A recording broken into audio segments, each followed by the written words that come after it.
I will simply never have time to read all of the nonfiction books I'd like to read, so I use short form, the world's best guide to nonfiction books, so I can learn more faster. Unlike other platforms, short form provides valuable analysis chapter by chapter to give you a deeper understanding of the topic.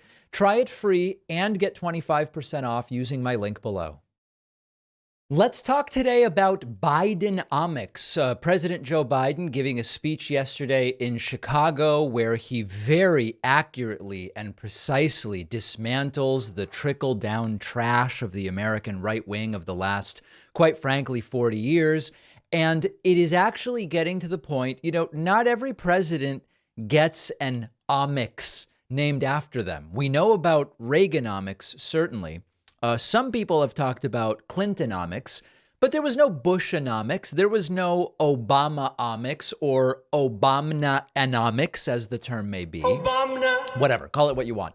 The point here is that President Joe Biden, whatever you think of the guy personally, whatever you think about Hunter Biden's documents or Joe Biden's newly announced sleep apnea, which I will cover. I have no interest in covering up Joe Biden's sleep apnea and his CPAP machine, but we'll get to that later.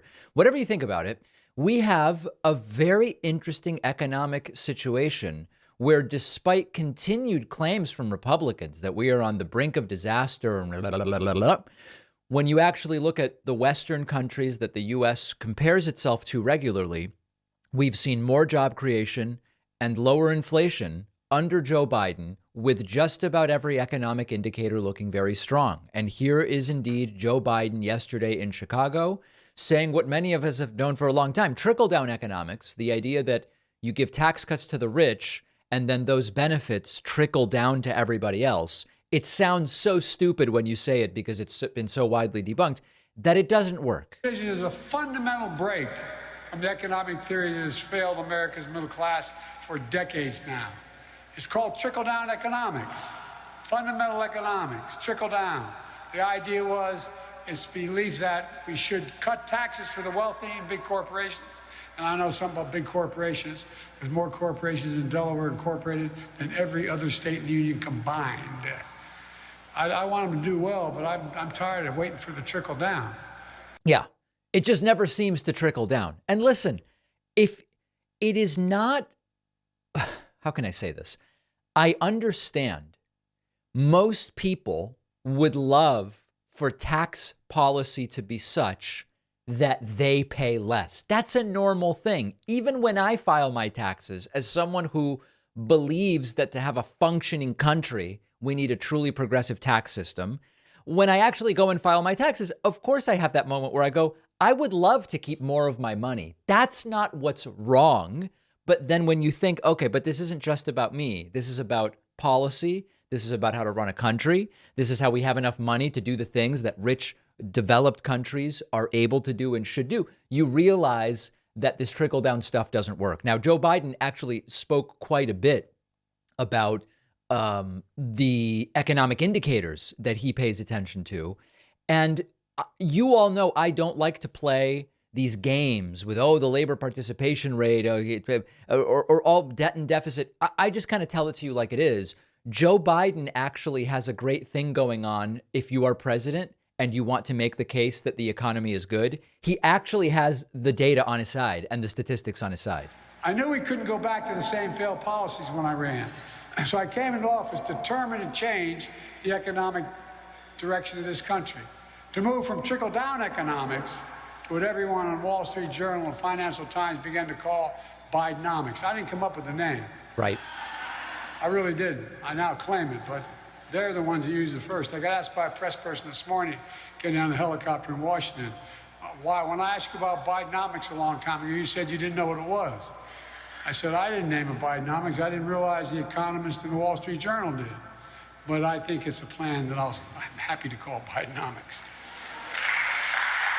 And guess what? Bidenomics is working. When I took office, the pandemic was raging and our economy was reeling.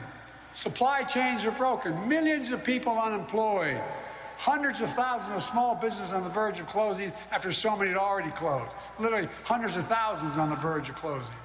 Today, the U.S. has the highest economic growth rate, leading the world economies since the pandemic, the highest in the world. And of course, that is among the countries that share sort of our level of development. Joe Biden also, by the way, hitting Republicans for now taking credit for the very infrastructure bill they opposed, including mentioning specifically Tommy Tuberville. Who the hell knows? And to no one's surprise, it's bringing along some converts. Yep. People strenuously opposed, voting against it when we had this going on. This was going to bankrupt America. Well, there's a guy named Tuberville, senator from Alabama, who announced that he strongly opposed the legislation. Now he's hailing its passage. Here's what he said, quote, "It's great to see Alabama receive critical funds to boost ongoing broadband efforts." All right. And then Joe Biden making the sign of the cross there. So listen, I have no interest, you guys, you know me by now. I have no interest in gaslighting anybody here. To some degree, we were going to see job recovery during this 4-year stretch as we came out of COVID and as jobs lost during COVID were recovered. But that's not all that we're seeing. There are millions of additional jobs there. To some degree, the economic indicators that we are seeing only have a little bit to do with who's president of the United States. But the point here is, what we were told was that Joe Biden was going to destroy the economy. And in fact, the economy, despite its continued problems of inequality and wages aren't as high as they should be and all these different things, is quite an economy. And so Bidenomics has delivered results to the extent that we believe the president has something to do with how the economy is doing. 13 million jobs added, nearly 800,000 in manufacturing. It was Trump who said, "I'll bring back manufacturing." The clean energy sector doing extraordinarily well. Construction is improving. Strongest growth since the pandemic of any Western rich country on a number of areas. And I've talked about all of these little details before, and it really adds up to a big story. Bidenomics lowering costs for working families in a number of different areas. We now see inflation down for 11 months in a row. The child tax credit expanded under Biden's American Rescue Plan has reduced the number of kids in poverty significantly, reduced child care costs. No one of these things is a miracle, but all of these little things do add up. We then had the bipartisan infrastructure bill. So we're finally going to get some of those improvements to roads and bridges and ports and airports and broadband. It's not going to be what so many other countries have. You look at broadband in South Korea. You look at train travel in Europe. We're not there. We're not there. We have a long way to go, but at least we're making some progress. So we do now have this thing called Bidenomics, and it includes actually working to strengthen the middle class, reducing inequality a little bit, raising the low bar below which we say we don't need to let anybody fall below this bar, and doing it by investing where it makes sense. Clean energy, renewable technology, safer technology, all of these different things. So we don't praise Biden for being solely responsible for all of these economic indicators. There is a macroeconomic reality that is bigger than the United States. But within that, within this group of countries, OECD, rich Western developed nations, however you want to slice and dice it, within that group, the United States is doing particularly well. It's not just an economic plan, really. It's more of a vision that includes, I don't want to say equality, but it includes trying to right some of the unbalanced circumstances that the last 40 years of attempts from the trickle downers has created. And to that extent, it's hard not to see it as a success. We're going to continue watching the numbers. There's still plenty of time left in this presidential term of Joe Biden to see it go in a different direction. But it is really tough to argue with the results so far. An indented face of Joe Biden has triggered medical disclosures, and we have now learned that Joe Biden is using a CPAP machine, not CPAC, very different thing, a CPAP machine at night to treat sleep apnea. You know, the images that came out It's not even really that clear, but if you look at the image I have up on the screen, if you look at Joe Biden's right cheek, there are these two parallel lines. It's sort of an indent. If you trace a line between his earlobe to the sort of upper lip, you see one of those lines. And then maybe about half to 3/4 of an inch below that, you see another parallel line, an indentation of sorts. This has now triggered a release from the White House about Joe Biden's health. Joe Biden, reports CNN, has started using a CPAP machine to treat sleep apnea after indentations from straps were seen on both sides of his face yesterday, Wednesday morning. White House spokesman Andrew Bates says, quote, "Since 2008, the president has disclosed his history with sleep apnea in medical reports. He used a CPAP machine last night, which is common for people with that history. An official familiar with the matter said Biden started using the device in recent weeks to improve sleep quality." Biden has had a history of sleep apnea in the past. Sleep apnea is a sleep disorder in which breathing repeatedly stops and starts. About 30 million people in the United States have sleep apnea. That's close to 10%. So what is a CPAP machine? CPAP stands for continuous positive airway pressure. It's a machine that helps people with sleep apnea breathe more regularly and consistently while they are sleeping to prevent those stops and starts of breathing by delivering a steady flow of pressurized air. You wear a mask. I know a couple of people that have this. Now, some people wrote to me and said, David, sleep apnea can cause cognitive decline. This may explain what's going on with Joe Biden. It's really not so much cognitive decline, but it is true that sleep apnea, if not controlled, can affect cognitive function by virtue of the fact that you are not resting well. If you regularly stop breathing and have these stops and starts of breathing while you are sleeping, it affects quality of sleep. Quality of sleep can affect cognition and memory and all of those different things. And there are some studies that show that sleep disordered breathing, of which sleep apnea is one kind, makes you roughly 26% more likely to develop a cognitive impairment of some kind versus those who don't have sleep disordered breathing. So is this like a huge deal? No, I don't think it's a huge deal. This is not a new disclosure. It's just an explanation as to why on this particular day yesterday, Joe Biden had these marks. We don't have to, listen, we don't have to pretend that Joe Biden is the epitome of youth, vigor, and energy to recognize that there have been a lot of correct things done under Biden, and that given the opportunity to have either Joe Biden for 4 more years or Donald Trump back for 4 more years or Ron DeSantis or whatever, that I would still pick Joe Biden. It's not, I get emails from people on the right, first of all, saying you'll never talk about XYZ thing with Biden. Like this. Why not? I'm talking about it. There's really no problem. I don't hide things from my audience. That's number one. But then number two, okay, so Joe Biden has sleep apnea and wears a CPAP machine and he's 80 and he's tripped a couple of times. You think that means I'm going to elect the guy who wanted to nuke a hurricane and is accused of quite literally dozens and dozens of crimes and did all of the things that Trump did? Of course not. I'm still going to vote for Joe Biden. Okay, Biden's old and he doesn't have as much energy and vigor as he did when he was first Joe Biden, Barack Obama's vice president, for example. So what? What's the big gotcha there? It's not really a big shocker. So listen, I'll keep you apprised of Joe Biden's health. And at this point in time, particularly based on the economic record, it seems pretty clear who we're better off having for another 4 years if the choices are Trump or Biden or DeSantis and Biden. If you disagree with me, let me know. And I know many people do, and I'm perfectly comfortable with that.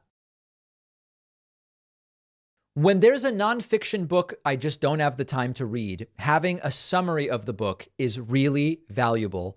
Several different platforms out there will summarize books. I've tried them all. Short form is by far the most impressive one, and it goes way beyond what other platforms do. Our sponsor, Short Form, not only will summarize the book, covering all of the key ideas, Short Form also provides analysis and commentary that contextualizes the book, comparing it to what other books say about the same topic, and you can read or listen to the entire thing in one sitting. For instance, the book Dark Money by Jane Mayer, about how wealthy Republicans are covertly influencing American politics. Short form clearly and concisely sums up the book's most important takeaways, but it also gives you a ton of other crucial background about lobbying, libertarianism, and that helps you really understand how does the book fit into the broader topic of conservative money in politics.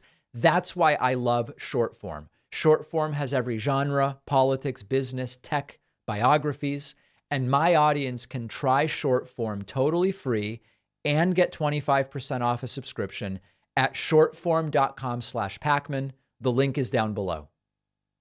Let's not forget that the David Pakman Show is a community and audience-supported program. You can sign up at joinpacman.com. One of the great benefits of being a member is access to an extra show. If you like the content, one of the things you get as a member is more content. It's called The Bonus Show. Alex Jones hates it. Oh, the bonus show where you want to make money. Everybody else that makes money to fund themselves is bad. Howard Stern likes it, but won't pay for it. A David Pakman membership costs $6 a month. Yeah, true. But you can actually get a discount off of that $6 a month by using the coupon code indicted again, and you'll save big and get all the great membership benefits. All right, I hate that we have to do this, but once we've opened the door, we have to do it because people are actually starting to follow this guy. Bobby Kennedy Jr. held his completely unhinged health policy roundtable yesterday. I told you, look at this screenshot. I told you about the kooks that were part of this roundtable, including in the lower left of the screen, Dr. Sherry Tenpenny. That's the woman who said, everyone you know will be dead from the vaccine soon, and that it's a form of child abuse. And anyway, she's nuts. At the bottom center, Dr. Joseph Mercola, who's been fined by the FDA for spreading medical disinformation and some of the products that he sells. I mean, every single one of these people I talked to you about yesterday. So Bobby Kennedy holds this event. These are the last people who should be dictating or even weighing in on health policy in the United States. And Bobby Kennedy comes up with another bonkers claim, now saying that there is good evidence that vaccine research is actually responsible for the existence of HIV, the virus that causes AIDS, RSV, Lyme disease, and even the Spanish flu. I will tell you before even playing the clip that this is not true, but I'm going to play it for you. We are going to discuss it. These assertions that Bobby Kennedy makes with absolutely no hesitation or shame whatsoever are incorrect and potentially dangerous. Let's listen. And, I will end all gain of function research. I will sign a treaty to end gain of function research to get all the nations to end gain of function research. It's just a disaster. It's given us no benefits. It's given us, everything from Lyme disease to COVID and many, many other diseases. That RSV, which is now one of the biggest killers of children, came out of, a vaccine lab. And we can go down the whole list of diseases that, down to, and there's good evidence that even Spanish flu came from vaccine research. And, we don't know, and we'll probably never know, but there are very, very strong articles suggesting that now. Super strong articles. Now, it just so happens everything that he said there is untrue. This just isn't true. And you have, these other vectors of medical disinformation nodding along, and none of those things are true. I mean, HIV is a virus that attacks the immune system. It can cause AIDS. It's transmitted through certain bodily fluids. It was not caused by vaccine research. It originated from zoonotic transmission of simian immunodeficiency virus. Simian, of course, referring to monkeys. That's HIV. It's not a result of vaccine research. RSV is a virus that causes respiratory infections that can be particularly serious in young kids. I have friends who have had kids in the hospital, in ICUs with RSV. It's spread through droplets in the air or on surfaces, and it is not caused by vaccine research. It was not created by vaccine research. Lyme disease. Lyme is a bacterial infection, not a virus, transmitted by ticks. It can cause rash, fever, fatigue, headaches. It can be chronic. Extensive scientific studies have looked at Lyme, and its origins are completely unrelated to vaccine research. They have to do with ticks and mice, and there is so much research on Lyme.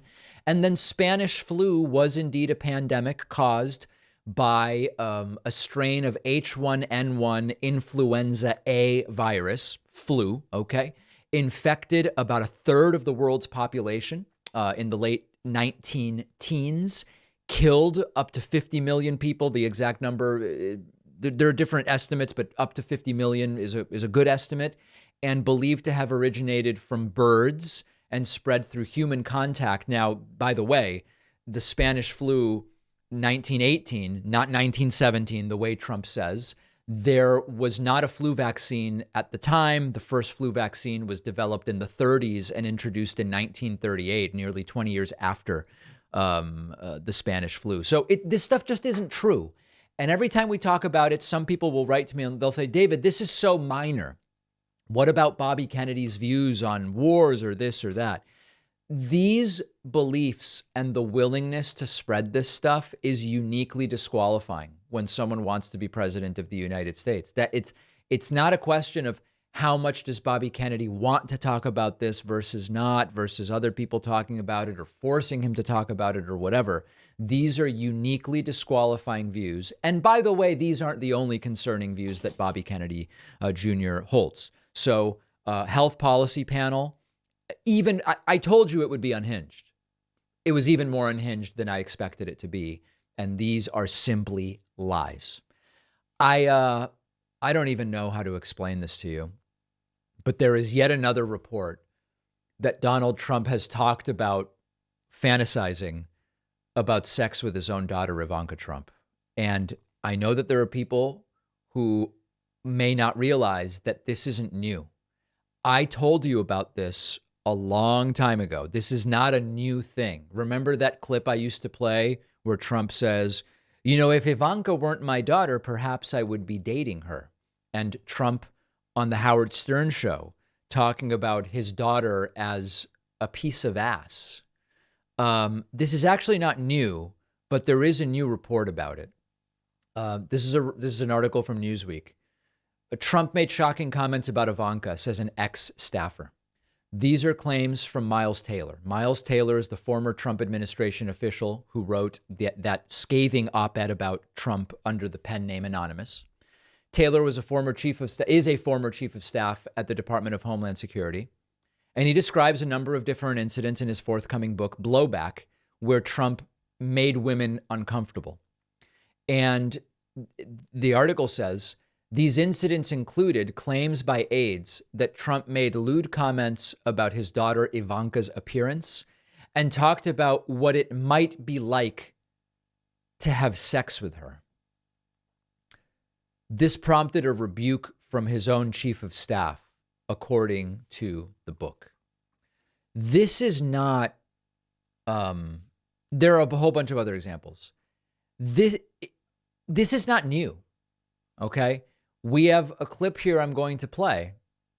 I'll just present the clip without comment, but Trump's obsession with his own daughter and his own daughter's body is not a new thing to anybody who's been paying attention. What's the favorite thing you have in common, Donald, with your daughter?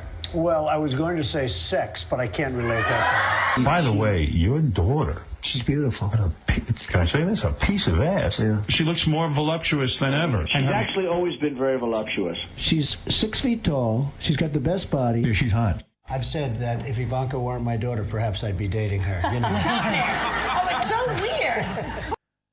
This is not normal. This is weird. It's extremely weird. This is sick. It's sick. Woody Allen? People are clapping now. Ivanka's clapping, but looks quite uncomfortable. So listen, Trump's not fit to be president, regardless of this, is the reality. And I got dozens of emails about this, half saying, David, can you believe this crap? Can you believe how sick this guy is? And the other half saying, this doesn't have any bearing whatsoever. If Trump's foreign policy was good, why would we care that he finds his daughter attractive? My view is sort of in the middle, in the sense that regardless of his views about his daughter's attractiveness, Trump is not fit to be president of the United States. In addition, this is so mind-bendingly creepy that it only furthers any normal person's reaction that there's something. What would we say? The wheel is spinning, but the hamster is dead, maybe is the phrase that I would use. Something is very wrong with this guy. And they talk about grooming and this, that, and the other thing. This is borderline predatory behavior, but very important, not new information. And I know people are already commenting, and a couple wrote to me saying, this is just so ridiculous. It's so not believable. It's nothing like Trump. This is just a corroboration of the type of thing Trump has said 5, 6, 7 times in history. It's disgusting. I think we're going to move on from it and leave it there. Make sure you're subscribed, by the way, on YouTube. We have seen in the last 36 to 48 hours, maybe thanks to Howard Stern's endorsement, a significant acceleration in the fight for 2 million YouTube subscribers. Help us get there. More than 3 million people in May watched our YouTube clips and did not subscribe. All I'm asking you is for something that's free. Just hit that subscribe button. Let's get to 2 million. Let's do it, folks. Don't forget that the best way to support the David Pakman Show is by becoming a member, which gives you access to the daily bonus show, the regular show with no commercials. You also get access to our entire archive of every episode dating back a really long time and plenty of other awesome membership perks. Go to joinpakman.com, joinpakman.com. Today, we're going to be speaking with Eliezer Yudkowsky, who's the founder and senior research fellow of the Machine Intelligence Research Institute, which is an organization dedicated to ensuring that smarter than human AI has a positive impact on the world. Eliezer, really appreciate your time and insights today. Thank you very much. So, to start with, many of the discussions around AI, particularly now with ChatGPT-4 and the questions of what will this look like in 6 months, in 12 months, in 24 months, what will the impact be on jobs, what about if it turns evil or it turns against humanity or whatever. Are the conversations about AI even being framed in the right parameters as far as you see? Well, we try to frame it correctly as we see it ourselves when we have the chance.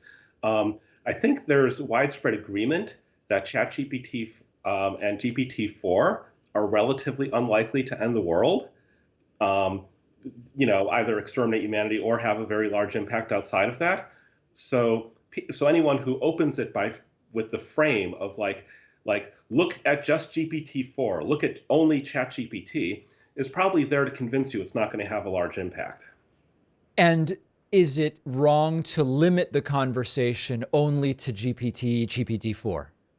Obviously, the future exists. Tomorrow is going to be a different day from today. In 5 years, it's not going to be this year. What is the physical mechanism? And a bunch of people wrote some version of this question to me when we said we'd be having you on. When there's this idea, the scary idea of an AI going beyond a computer screen and starting to function or manipulate the quote real world.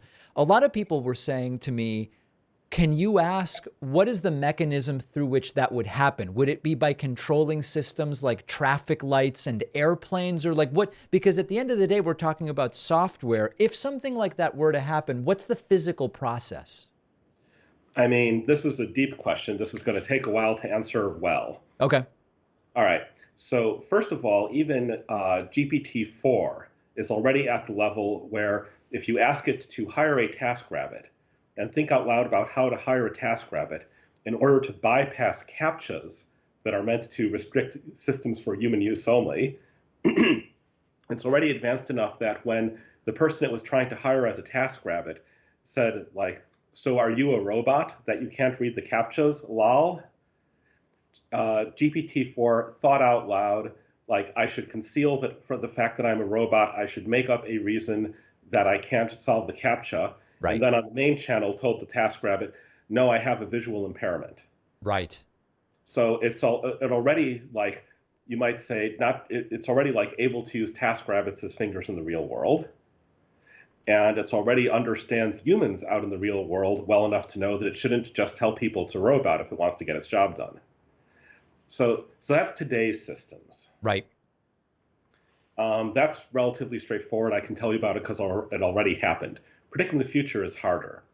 Predicting what something smarter than you could do is fundamentally harder. If I was playing chess against Gary Kasparov, like the past world champion who lost to Deep Blue, if I could predict exactly where Gary Kasparov would move against me on the chessboard, I could play chess at least as well as Kasparov by just moving wherever I predicted Kasparov would move. So something really actually smarter than you, you cannot predict unless it's a very narrow game. Like tic-tac-toe. You can maybe predict where somebody will move against you in tic-tac-toe, even if they're smarter. Right. The real world is much more complicated than tic-tac-toe. So the basic question as to how an AI gets out of the computer, the basic answer is if I knew exactly how it would do that, I would have to be as smart as the AI. With that fundamental obstacle in mind, the more you sort of look into this stuff and study where the current technological roadblocks are, the better the guess you can take at how a smarter opponent might move against you, or like setting lower bounds. Like, what can somebody do if they're able to solve technological problems that we understand well enough to know a smarter mind could solve them? Mm. So if you're just coming at this and you don't know anything about exotic technologies that haven't been developed yet, you might be like, yeah, it will use TaskRabbits. It'll pay humans that don't know it's an AI. It'll blackmail humans, still no reason for it to tell it that it's an AI. It'll say it's an AI to, online wacky cultists who believe that an AI should destroy everything. And those are its human hands. You'll ask yourself, what could I do with some human hands if I were an AI? You might imagine that it gets a hold of some GPUs and tries to build a backup for itself someplace that humans don't know about. You might imagine that it writes the next version of itself and makes it even smarter. Mm. You're trying to already imagine what if it's smart, so saying that doesn't help a lot in some ways. But, maybe you can make itself smaller, more efficient. Maybe it can back itself up in multiple places in computers where you would not expect that there was an AI on board. Maybe it can find unknown security holes in a cell phone, in many varieties of cell phones, start listening to human conversations, get more blackmail material. Maybe it can pretend to be human and, make online friends with a bunch of voters. Right. Persuade them to vote for candidates that seem outwardly nice, but which it in fact has under fairly detailed blackmailed control. And this is sort of like without any of the difficult to understand stuff. Right. That's based on mechanisms and social cultural realities and technologies that exist and that we understand, which there's an entire other category of things that we simply can't conceive of yet. Right. So if suppose you ask the 11th century, like a portal opens to the 21st century in the middle of, say, modern Russia. What are your concerns about fighting somebody from 1,000 years in the future? They might be like, well, what if it's a wealthier country? What if they have more knights? What if more of their knights are armored? Right. And they're just not going to get from their nuclear weapons. If they imagine that Russia of the future has irresistibly powerful sorcery, they'll get close to the truth. It's not actually irresistible and it's not actually sorcery. Right. But, you have to reach pretty far to expect that among the resources they have are nuclear weapons. And Russia's not actually going to bother with the nuclear weapons. They don't need it. Can send a tank rolling through a 11th century battlefield. And, maybe if they see it coming, they can dig a pit trap. But otherwise, all the arrows and lances are going to bounce off it all day long. It just rolls over the horses. Right. It's talking about orders of magnitude difference. So, if we imagine some sort of spectrum of opinion on this issue, you do have some folks who say this is, as you alluded to, most dangerous thing we can imagine or can't imagine, must be stopped immediately in its tracks with either legislation or regulation or whatever the case may be. On the other side, I read some interesting op-eds that basically say this is one of the best things we can imagine. This is going to 10x the productivity of every normal worker. It's going to do so many of the things that people said in the 30s were going to happen, where everybody would only be working 12 hours a week and have everything they need. Right? That didn't happen. We know how that worked out, but there's the very pro side. And then there's sort of like what I think maybe Neil Postman's view would have been if he were writing about AI today, which was his view on prior new technologies, which was spending too much time simply on trying to block them is not the most useful thing. We're better off harnessing the positive and regulating the potential risks. And that would maybe be an in the middle sort of view. What do you think makes the most sense based on what we know right now as an approach? Well, I think that talking about it like it's a normal technology and not something smarter than you is basically misguided and having the wrong conversation. So it's not even in the right category of the stuff Postman talked about. It's not electricity. Right. It's not nuclear power. It's not nuclear weapons. It's not even a supervirus. It's something that has its own plans. You don't get to just plan how to use it. It is planning how to use itself. So a totally different paradigm needs to be applied here.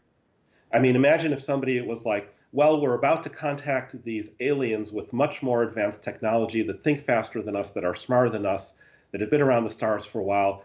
They're landing. We're not quite sure exactly when. We're not sure how fast their, spaceships are. It might be 2 years. It might be 30 years.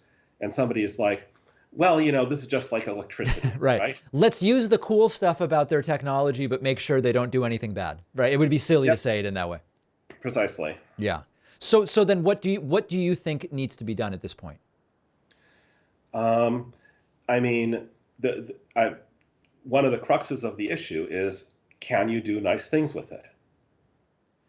And the grimdark message that I am bearing is that we don't know how to do that, and we're not likely to figure it out in time. And there's a very large gap between where we are and understanding what goes on inside the frontier AIs and being able to shape them in detail in a way where they go on wanting to be nice, or even in a certain sense wanting to be, non-agentic, to just do particular tasks and do them without lots of side effects in the most normal possible way that they can accomplish those tasks. Even building that sort of limited thing, never mind something that is really friends with you, is, I think, beyond the range of what we're going to figure out in the foreseeable future. And I do think we are storming directly ahead on capabilities. That looks like a giant disaster in the making. So yeah, I side with, I think my basic factual point of view is that if we do not somehow avoid doing this, we're all going to die. And my corresponding policy view is that we should not do this, even if that's really quite hard and requires us to do some unusual things. So in terms of what to do, I mean, I guess if everybody came around to your view, you would think anybody developing these technologies would just give it up, right? On their own, they would say, wow, Eliezer is right. I share that concern. The right thing to do is for me to stop working on this. Assuming that that doesn't happen, what is it that you would like to see? Should this type of research and development be made against the law? Yeah, basically. I think that we should track all the GPUs, have international arrangements for all of the AI training tech to end up in only monitored, supervised, licensed data centers in allied countries. And anytime you have and just not permit training runs more powerful than GPT-4. if we're not going to do that, then we should monitor all the training runs larger than GPT-4, or rather like GPT-4 sized, and keep the model weights inside only the licensed regulated data centers, and track who is running them, store the output someplace you can look at the outputs with a warrant. A bunch of the like that whole line of reasoning is not that regulating the stuff will protect you from a superintelligence, because it will not. Mm-hmm. That's more in the hopes that people change their minds later, maybe after some major disaster that doesn't kill everyone. And in that case, the technology that you would need to sue somebody who, killed a dozen people in a hospital or caused $100 million worth of damage or whatever, the technology you need to know who did that and sue them, and not just have all the AI development go to places where they couldn't be sued, is the same technology that humanity would need to have a off switch that if they, where you don't like press the off switch to deal with the superintelligence. The superintelligence does not let you know that you need to tell the off switch, that you need to press the off switch until you are already dead. But if we're lucky enough to get warning signs, then the civilizational infrastructure to have a pause button is the same as the civilizational infrastructure to sue people who do small amounts of damage. Like small as in survivable, as in there were survivors. As someone who very clearly you've expressed your very serious concerns with this, do you also see this technology as something that could, and this doesn't mean that it would or that it would be a good trade for the things that you're talking about, but do you also see this as a technology that could, for example, do analysis of the human genome such that it would accelerate us in terms of our ability to cure or prevent disease, the likes of which could take who knows how long without such technology, or when it comes to energy or whatever? Do you also see that side, and or does it not matter because the downside is so huge? I mean, if we knew how to build an AI that did exactly what we wanted, we could thereby spread out across the galaxies, turning them into our cities, full of sapient, sentient beings, enjoying themselves and caring about each other, and generally living happily ever after until the last of the negentropy runs out. That's always been the dream. Yeah. We don't know how to do that. It's physically possible, but the art and technique to do it is beyond us in the present time, and it's going to not be gained in the next 5 years. And I'm not sure how you would task a government bureaucracy to recognize it, even if somebody came up with it in 40 years. It's like, there's a sort of basic question about whether our civilization is smart enough to do something correctly on the first try at all. The way science usually works is that you have a bunch of loony-eyed optimists with wacky theories who storm ahead on their basic research problem, and they are wrong. And, they go back to the drawing board and they're wrong again. And, like the next generation is a bit more cynical about how hard the problem is. And eventually people work it out. And if we were allowed to do that with superintelligence, I would have much, much, much less fear of the outcome. Still some fear, because you're playing with pretty high stakes there. You might have somebody who the people who end up figuring out how to line it might misuse it. There'd still be that major threat, but it wouldn't be like the automatic extinction scenario. If we had the textbook from 100 years in the future that contains all the simple ideas that actually work, right, that takes so long to identify and practice. The ReLUs instead of sigmoids, for those of us who've been following AI for more than the last couple of years and know what I'm talking about there. But there's pieces of there's all kinds of places in AI where people tried to do things using complicated techniques and they didn't work. And 20 years later, they came up with a simple technique that actually works. And if you have the textbook from the future with all of the simple things that actually work in practice for alignment, it is probably not hard, and you can get all the goodies. But we don't have that textbook. And the first problem is that, getting this correct on the first problem is the amount of time it takes to get that, where capabilities are storming ahead because you can tell whether things are working or not on capabilities. Whereas with alignment, you've got to, know that at the point where it's much smarter than you, it's already aligned. You don't get retries past that point. So it's more like launching a space probe that has to land on Mars correctly the first time than it is with building a car, watching it break down and tinkering with the car. And if it doesn't, it might break everything so you don't get to try again. Yeah, like the entire human species is packed on board the Mars probe, and the first rocket that goes high enough has to land on Mars. Right. There aren't even really good analogies for it. Humanity has not faced an issue like this before, which is why we're still around. And I think looking at this, that this is just like clearly beyond the reach of our present civilization. It's not close. It's outside the range of things that you could tell a reasonable story about people doing successfully. And that's why we need to back off, or rather, I predict that if we don't back off, we die, and I wish we would back off. I don't predict that we will. Well, certainly there's no way to wrap up such a dark vision in any way that is going to be satisfactory or calming to the audience, I think. But that being said, Eliezer Yudkowsky is taking this very seriously as the founder and senior research fellow of the Machine Intelligence Research Institute. And I really do appreciate your time and insights, even if they are not optimistic on this issue. Thank you. Thanks for having me on. If you value what we do at the David Pakman Show, remember to support us on Patreon. Go to patreon.com/David Pakman Show, where you can get access to behind the scenes videos, the daily bonus show, the commercial-free daily show, as well as special discounts on merch, including hats, hoodies, mugs, and t-shirts. You can support the show for as little as $2 a month. Check it out at patreon.com/David Pakman Show. There is one Republican running for the nomination right now who's willing to call out the obvious grift of MAGA cultists and others that has been perpetrated by Donald Trump, by Jared Kushner, by all the people around Donald Trump. And that one person is obviously No, I'm kidding. It's Chris Christie. Okay, Chris Christie is the one guy that is willing to say a number of different things that are obvious, uncontroversial truths to anybody even remotely connected to reality, but it's only Chris Christie who's willing to say it. Here is Chris Christie on CNN last night saying, what the hell was Jared Kushner doing in the Middle East?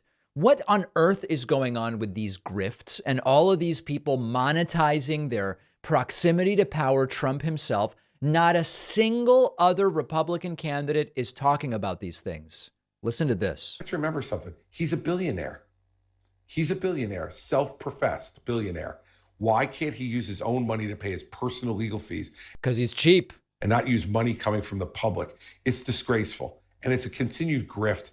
And look, the Trump family has been involved in grifting for quite some time. Yep. He was doing this in terms of the people who got paid out of this PAC before, whether it was Kimberly Guilfoyle or other. The Trump charity. I mean, there's no end to the grift. Members of the family.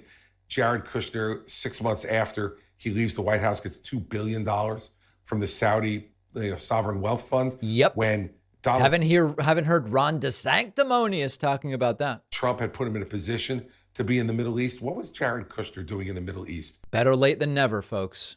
We had Rex Tillerson and Mike Pompeo as secretaries of state. We didn't need Jared Kushner. He was put there to make those relationships, and then he cashed in on those relationships when he left the office. So what Donald Trump's doing now is just a continuation of what he's permitted his family to do. And to be clear, what Chris Christie's talking about is that Trump is now fundraising for a legal defense fund for all of these different cases, for all these different indictments that he's facing. And Chris Christie is saying, why does he need to fundraise for that? He's so rich. Over the entire course of his time as president. Why do you think he's not using his own money to pay for his legal fees? Because he's the cheapest person I've ever met in my life. That's why. And what he's very good at, Caitlin, is spending other people's money. Right. And if you look at his history in New Jersey, and you think he's misleading his voters, his supporters by... Well, I think those supporters, write a check to Trump for president.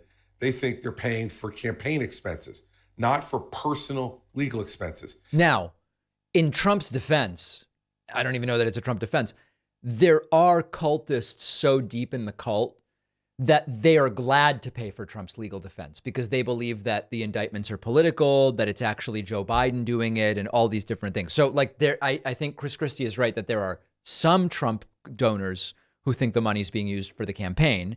There are some who know it's being used for the legal defense and are fine with that. And there are those who are in this position where they believe that the legal defense is kind of part of the campaign because the indictments are part of the campaign against Trump, which is there's no evidence of that whatsoever.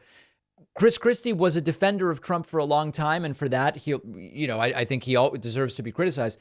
At least he is saying this stuff now, and no other Republican running in that primary is willing to do it. Here is Chris Christie. Also, most of them won't talk about January 6th in these terms either. But even Mike Pence won't talk about January 6th in these terms. And they wanted to kill Pence. But Chris Christie will talk about it. Good for him. People were killed. Not exactly a strong statement. People were killed, Caitlin, as you know, that day on Capitol Hill defending the Capitol. We had members of Congress who were running for their lives. We had people trying to hunt down the Vice President of the United States chanting, "Hang Mike Pence." Right. And Donald Trump the entire time sat outside the Oval Office in that little dining room of his, eating a well-done cheeseburger and watching TV and doing nothing to stop what was going on until it got to the point where even he could no longer stand it. And he finally, at 4-something in the afternoon, put out a video asking people to leave the Capitol. And Ron DeSantis doesn't have any opinion on that. Look, I know, by the way, I'm pretty sure I know who that high school student was. He goes to every town hall meeting in New Hampshire. He's been to 3 of mine, and he asks really tough questions. And I said to him, the last time I had a town hall meeting, he was out of mine, see if any of the candidates will answer your questions directly and grade them on it. They won't. They won't. So listen, again, we don't have to now rehabilitate Chris Christie into some hero. It is a very useful thing to see a Republican drop some truth bombs on magats or Magadonians or Magapotamians. I think that is a good thing. Chris Christie was complicit in the Trump nonsense for years. He stood behind Trump and endorsed him and the entire thing. And for that, he deserves our criticism. And now he is the only guy running in this primary who's willing to say some of these things. And so we can praise that. Here's one more clip about the January 6th stuff. If he asked you that question, how would you answer it? I would say it was one of the most disgraceful days in American history, and that the president was principally responsible for it. Right. Not a single other Republican is willing to say that. Through the conduct and his words from election night forward, inciting people and insisting that the election was stolen when it wasn't. Through his speech that day, when he attacked directly his own vice president and incited those people to be angry at Mike Pence, who was just performing his constitutional duty, and he had no choice. And every lawyer, good lawyer, had told people that he couldn't do anything different than that. And then while the event was going on, while the riot was going on Capitol Hill, we know that Donald Trump was watching it and was being urged by even members of his own family to get out there and say something. And he refused because he was enjoying watching people yell, scream, and destroy things in his name. This is all undeniably true, and Trump will never admit it and insists that it's fake news. Chris Christie holding steady at 2.5% in the Republican primary. The only guy willing to tell these what should be uncontroversial truths. And if I had to choose from the current Republican slate who is the next president, without a doubt, it would be Chris Christie. Let's now go to someone very different than Chris Christie. And I'm talking about Ron DeSantis. Ron DeSantis put forth a plan yesterday on Fox News, so insane, so ridiculous, and so deranged that even Fox News host Martha McCallum is visibly skeptical and obviously doesn't buy it. DeSantis was asked whether he wants to eliminate any agencies, and he mentioned not only 3 entire agencies, departments, commerce, energy, and education, but he said he would eliminate the IRS, which is so ridiculous. But then the thing he says after that is almost worse. Take a listen. Are you in favor of eliminating any agencies? I know conservatives in the past have talked about closing the Department of Education. Would you do that? So we would do education, we would do commerce, we do energy, and we would do IRS. And so if Congress will work with me on doing that, we'll be able to reduce the size and scope of government. But what I'm also going to do, Martha, is be prepared if Congress won't go that far. I'm going to use those agencies to push back against woke ideology and against the leftism that we see creeping into all institutions of American life. So, for example, with Department of Education, we reverse all the transgender sports stuff. Women's sports should be protected. We reverse policies trying to inject the curriculum into our schools. That will all be gone. We will make sure we have an accreditation system for higher ed, which is not trying to foment more things like DEI and CRT. So we'll be prepared to do both. Either way, it'll be a win for conservatives. Imagine for a second if a Democratic presidential candidate said, I will be using the IRS, the Department of Commerce, the Department of Education, and the Department of Energy to destroy conservatism. Imagine for a second if a Democratic president ever said something like that. They would be calling for their head. They would be saying, lock him or her up. Rick Wilson tweeted, I'll either eliminate these agencies or use them to destroy my political enemies, said every authoritarian in the history of ever. This is outrageous. This is a dangerous extremist. And by the way, give me a break, dude. This is in the style of the Trump promises. Anyone with any common sense knows it will never happen. He's not going to get rid, certainly he's not going to get rid of the IRS. And I don't think if he was president, he would get rid of the Department of Education or the Department of Commerce or the Department of Energy, which was the other one. This is sort of like Mexico's going to pay to build our wall across the entire U.S.-Mexico border, and I will solve the Israeli-Palestinian conflict in my first term. We all know you're not doing any of that. And after the fact, some people defend it by saying, well, it was aspirational.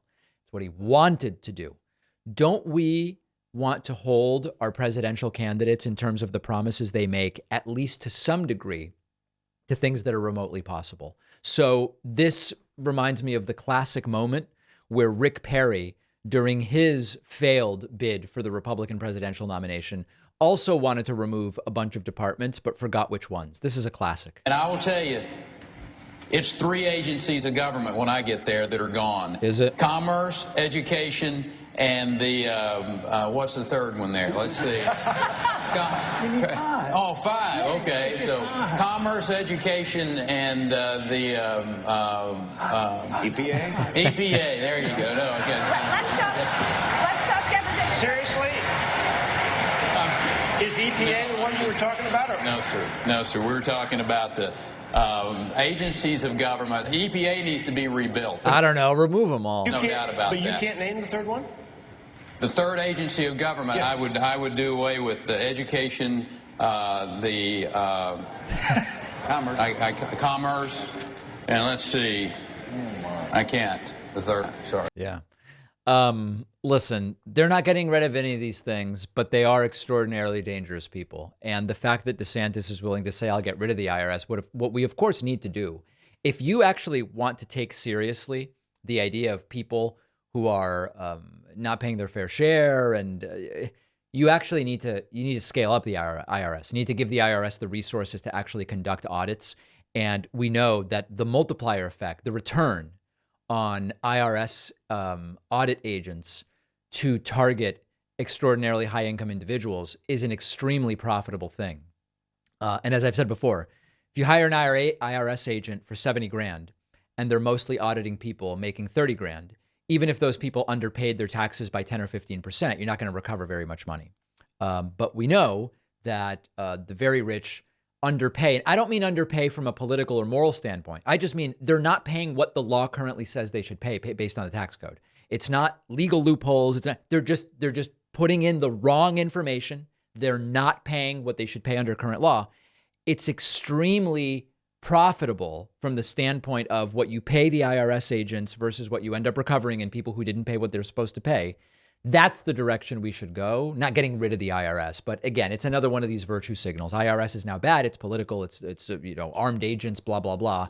Ron DeSantis, even if he becomes president, is not getting rid of the IRS. We have a voicemail number. That number is 219-2-DAVID-P. This is a heartwarming voicemail. It's very rare. Usually the voicemails are like, you Jew bastard, I hate you, etc. This is a heartwarming voicemail from not a grandmother, a great-grandmother that loves the show. I'm a 77-year-old great-grandma, and I love your show. I watch it every single day. You have such a wonderful take on what is going on in our world, and especially the political world.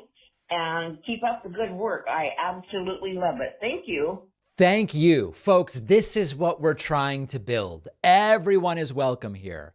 I hear from 15-year-olds when we take live calls that say they are engaged in politics thanks to the show. And then we hear from great-grandmothers, sweet great-grandmothers who also like what is going on. Everybody's welcome here. That's the great thing about it. Unless you're a neo-Nazi, then get the hell out. Unless you're going to change your views thanks to me, in which case you're no longer a neo-Nazi and you're welcome again. All right, we have a great bonus show for you today. Extraordinary bonus show. A David Pacman membership costs $6 a month. Okay, Bill Cosby has been sued by 9 more women. Are these also just made up charges? Okay, no. We're going to talk about the latest allegations against Bill Cosby. Joe Biden said something very interesting. He says that personally, he's not big on abortion because he's Catholic, but he believes we should have Roe v. Wade and that abortion should be legal. This is interesting because there are so many layers to it that I want to discuss. And lastly, I love this. You all know I hate tipping. I tip and I tip well. I hate that tipping is a thing. Okay, just price it and pay everybody a fair wage and let's forget about tipping. A new Denver restaurant has eliminated tipping, has adjusted prices, and is paying everybody a living wage. This is the model. Okay, this is the model. We'll talk about all of it on the bonus show. Sign up at joinpacman.com. I'll see you then.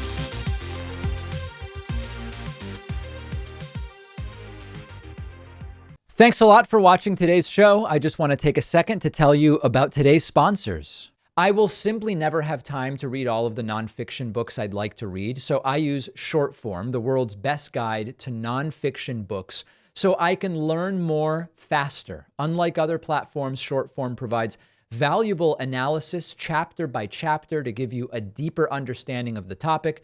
Try it free and get 25% off using my link below.